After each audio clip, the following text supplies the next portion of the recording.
আগামীকাল ভারতের লোকসভা নির্বাচনের তৃতীয় দফায় ভোট গ্রহণ। সে প্রস্তুতির খবর জানাতে আসাম থেকে যোগ দিচ্ছেন সুব্রত আচার্য।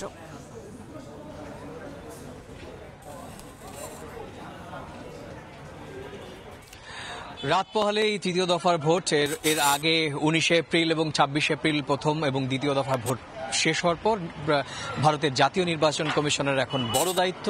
আর আগামীকাল অর্থাৎ 7 মে 12টি রাজ্য এবং একটি কেন্দ্রশাসিত অঞ্চল মিলিয়ে এবং 94টি সংসদীয় আসন। আমি এই মুহূর্তে রয়েছি উত্তর পূর্ব ভারতের অত্যন্ত গুরুত্বপূর্ণ রাজ্য আসাম।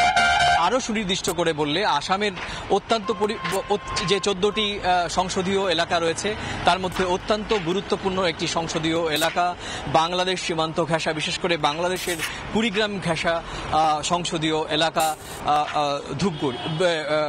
ধুবড়ী। এই ধুবড়ী শহরে কিন্তু আগামীকালকে সকাল থেকে বাকি যে 94টি সংসদীয় এলাকায় ভোট হবে সেই ধুবড়ীও কিন্তু নির্বাচন কমিশনের সমস্ত প্রস্তুতি নিয়েছে। আসাম রাজ্য ছাড়াও আপনি জানি আমি যে রাজ্যের বাসিন্দা পশ্চিমবঙ্গেও কিন্তু আগামীকালকে 4টি সংসদীয় আসনে নির্বাচন করা ভোট নেবে নির্বাচন কমিশন। মালদা উত্তর, দক্ষিণ, মুর্শিদাবাদ এবং জঙ্গিপুর আসনে। আপনি জানেন যে প্রথম এবং দ্বিতীয় দফায় উত্তরের 6টি জেলায় পশ্চিমবঙ্গে ভোট হয়ে গিয়েছে। 42 আসনের বাকি কিন্তু আগামীকালকে বাকি 4টি লোকসভা আসনে ভোট হবে। একই সঙ্গে জানিয়ে রাখি যে আগামীকালকে যে কজন হেভিওয়েট প্রার্থীর ভাগ্য নির্ধারণ হবে তার মধ্যে অবশ্যই গান্ধীনগরের গুজরাটের 25টি লোকসভা আসনের কালকে ভোট হবে এবং তার মধ্যে গান্ধীনগরের দিকে নজর থাকবে। কারণ আপনি জানেন যে এই মুহূর্তে ভারতের দ্বিতীয় সর্বোচ্চ ক্ষমতাধর ব্যক্তি দেশটির কেন্দ্রীয় স্বরাষ্ট্রমন্ত্রী অমিত শাহর ভাগ্য নির্ধারণ হয়ে যাবে আগামীকাল।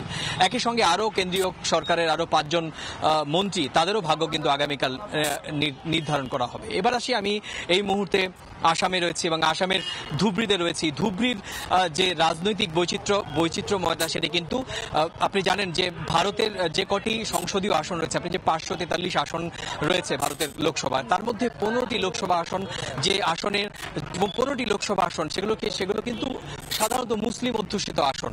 স্বাভাবিকভাবেই যেখানে যে সমস্ত বিষয়গুলো আমরা দেখেছি যে যেখানে যে আসনগুলোতে মুসলিমরা কিন্তু যে স্বাভাবিকভাবেই নির্ধারণ করেন জনপ্রতিনিধি কে হবেন।